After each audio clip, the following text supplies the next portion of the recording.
Manœuvre de secours. Lorsque la cabine est immobilisée à un étage, il est possible de procéder au déverrouillage de la porte au moyen d'une clé spéciale. Elle se trouve dans une boîte sur la porte de la machinerie. Ensuite, il suffit de faire coulisser les panneaux pour ouvrir la porte. Après l'intervention, il faut impérativement penser à verrouiller toutes les portes et indiquer que l'ascenseur est en panne. Si la cabine est immobilisée entre deux étages, on peut la manœuvrer en se rendant dans la machinerie. Pour un ascenseur électrique, il faut débloquer le système de freinage à l'aide du levier de déblocage, puis manœuvrer le volant pour faire monter la cabine. La bonne position apparaît sous la forme d'une marque peinte sur les câbles. Pour un ascenseur hydraulique, il faut appuyer sur le bouton poussoir pour faire descendre la cabine.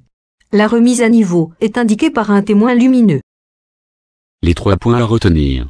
Dans le cas où l'ascenseur est bloqué au niveau d'une porte palière, il convient d'ouvrir celle-ci à l'aide d'une clé spéciale, que l'on trouve au niveau de la machinerie. À l'issue, bien verrouiller l'ensemble des portes, pour indiquer que l'appareil est en panne. Dans le cas où l'ascenseur est bloqué entre 2 étages, le manœuvrer en utilisant la machinerie, vers l'étage supérieur, pour un ascenseur électrique, et vers l'étage inférieur, pour un ascenseur hydraulique. Le cas où l'ascenseur ne peut être manœuvré sort du cadre de cette séquence.